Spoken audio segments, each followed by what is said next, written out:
사랑하는 나의 아가야, 오늘 내가 너희에게 들려주고 싶은 이야기가 있단다. 세례자 요한에 대한 이야기야. 헤로데 임금이 내 소문을 듣고 말했어. 세례자 요한이 죽은 이들 가운데에서 되살아났다. 그래서 그런 기적의 힘이 그에게서 일어나는 것이다. 헤로데는 왜 그렇게 생각했을까? 그에게는 양심의 가책이 있었기 때문이야. 그는 요한을 죽였거든. 요한은 헤로데에게 말했단다. 동생의 아내를 차지하는 것은 옳지 않습니다. 헤로데는 자기 형제 필립보의 아내 헤로디아와 결혼했는데 요한이 그것을 비난한 거야.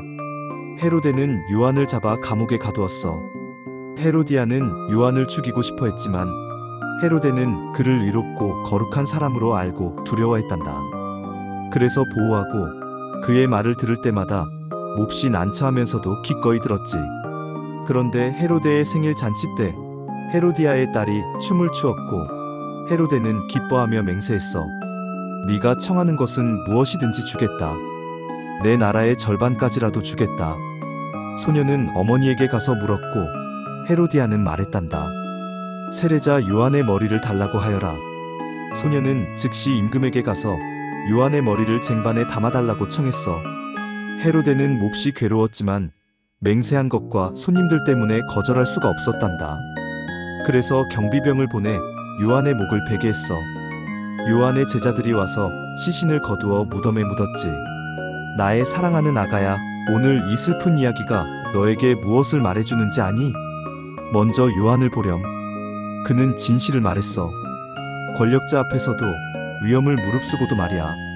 그것이 옳았기 때문이었단다. 혹시 너는 진실을 말하지 못하고 살고 있니?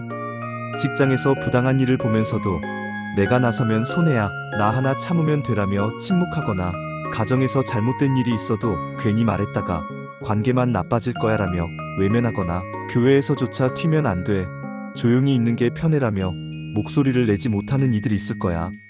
그러면서 양심의 가책을 느끼고 나는 왜 이렇게 비겁할까? 나는 왜 용기가 없을까 하며 자책하는 이들이 있을 거야. 요한은 쉬운 선택을 하지 않았어. 침묵하는 게 안전했겠지. 하지만 그는 진실을 말했단다. 그리고 그 대가는 컸어. 목숨을 잃었으니까. 하지만 요한은 후회하지 않았을 거야. 그는 자신의 사명을 다했으니까. 너에게 묻고 싶단다. 진실이 불편하다고 해서 침묵할 거니? 안전이 더 중요하다고 해서 옳은 말을 하지 않을 거니? 물론 때와 방법이 중요해. 하지만 근본적으로 진실 편에 서야 한단다. 아침에 주님, 오늘 진실을 말할 용기를 주세요. 비겁하지 않게 해주세요라고 기도하렴. 옳은 말을 해야 할 순간에 주님, 요한처럼 용기를 내게 해주세요라고 청하렴. 저녁에는 주님, 오늘 진실편에 섰습니다. 혹은 서지 못했습니다. 내일은 더 용감하게 해주세요라고 고백하렴. 또 너희 중에는 체면과 자존심 때문에 잘못된 선택을 하는 이도 있을 거야. 헤로데처럼 내가 한 말이니까 사람들 앞에서 물러설 수 없어 체면이 깎여라며 잘못된 약속을 지키거나 실수를 인정하지 못하고 계속 밀고 나가거나 이제 와서 어떻게 바꿔라며 잘못된 길을 계속 가는 이들이 있을 거야. 가족에게 화를 내고 나서 내가 먼저 사과하면 지는 거야 라며 버티거나 직장에서 잘못된 결정을 내렸는데 내 결정이니까라며 고집부리거나 친구와 다툰 후 내가 먼저 연락하면 체면이 깎여라며 관계를 망치는 이들이 있을 거야. 나의 사랑하는 아가야, 헤로데는 괴로워했어. 요한을 죽이고 싶지 않았단다. 하지만 맹세한 것과 손님들 때문에 거절할 수 없었지. 체면이 생명보다 중요했던 거야. 얼마나 어리석은 선택이었니? 너도 그런 선택을 하고 있지 않니? 체면 때문에 사과하지 못하고 자존심 때문에 관계를 회복하지 못하고 내가 한 말이라는 이유로 잘못된 길을 계속 가고 있지 않니? 진정한 용기는 자기 잘못을 인정하는 거란다. 진정한 강함은 미안해라고 말할 수 있는 거야. 진정한 지혜는 내가 틀렸어라고 인정하는 거지. 아침에 주님, 오늘 제 체면보다 옳은 것을 선택하게 해주세요라고 기도하렴. 사과해야 할 순간에 주님, 제 자존심을 내려놓게 해주세요라고 청하렴. 저녁에는 주님, 오늘 잘못을 인정했습니다. 혹은 인정하지 못했습니다. 내일은 더 겸손하게 해주세요라고 고백하렴. 그리고 너희 중에는 악한 영향력 아래 있는 이도 있을 거야.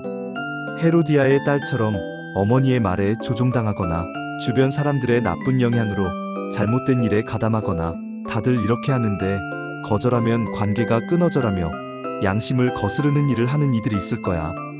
직장 상사의 부당한 지시를 따라야 하거나 친구들의 압력으로 하기 싫은 일을 하거나 가족의 기대 때문에 자신의 신념을 포기하는 이들이 있을 거야.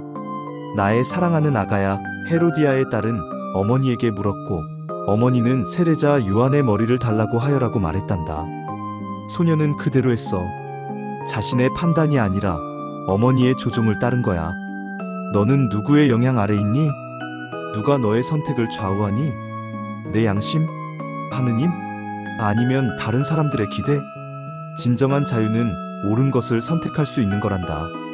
비록 다른 사람들이 실망해도, 비록 관계가 어려워져도 옳은 것을 선택하는 거야. 아침에 주님, 오늘 다른 사람의 조종이 아니라 주님의 인도하심을 따르게 해주세요 라고 기도하렴. 압력을 받을 때 주님, 제 양심을 지키게 해주세요 라고 청하렴. 저녁에는 주님, 오늘 옳은 선택을 했습니다. 혹은 하지 못했습니다. 내일은 더 자유롭게 해주세요 라고 고백하렴. 사랑하는 나의 아가야, 요한은 죽었어. 불의한 죽음이었단다. 하지만 그의 삶은 헛되지 않았어. 그는 진리를 위해 살았고 진리를 위해 죽었단다. 그리고 그의 제자들이 와서 시신을 거두어 무덤에 묻었지. 때로 옳은 일을 하면 고통받을 수 있어. 진실을 말하면 거절당할 수 있고 정의를 추구하면 손해를 볼 수 있단다. 하지만 그것이 너를 멈추게 해서는 안 돼. 요한은 죽었지만 그의 증언은 살아있어. 헤로데도 요한을 잊을 수 없었잖니?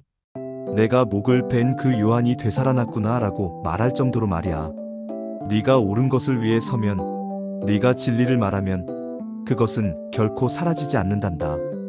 사람들의 양심에, 역사에, 하느님의 기억에 영원히 남아있어. 오늘 이 자리를 떠날 때 네가 기억해야 할 것은 이거야. 요한처럼 살아가렴. 진실을 말하고 체면보다 옳은 것을 선택하고 조종당하지 않고 자유롭게 살아가렴. 주변을 둘러보렴. 아직도 진실을 말하면 손해야. 체면이 중요해. 다른 사람들이 시키는 대로 해야 해라며 괴로워하는 사람들이 있을 거야. 그들에게 다가가 말해주렴. 요한처럼 살자. 진리 편에 서자. 자유롭게 살자. 그리고 함께 걸어가자. 비록 대가가 있어도, 비록 고통이 따라와도 옳은 길을 걷자. 그 길에서 우리는 진정한 자유를, 진정한 평화를 발견할 거란다. 나는 너와 함께 그 길을 걷고 있단다. 요한이 나를 위해 길을 준비했듯이 너도 다른 사람들을 위해 길을 준비하는 사람이 되렴. 그리고 영원히 나와 함께 진리 안에서 살아가렴. 아멘.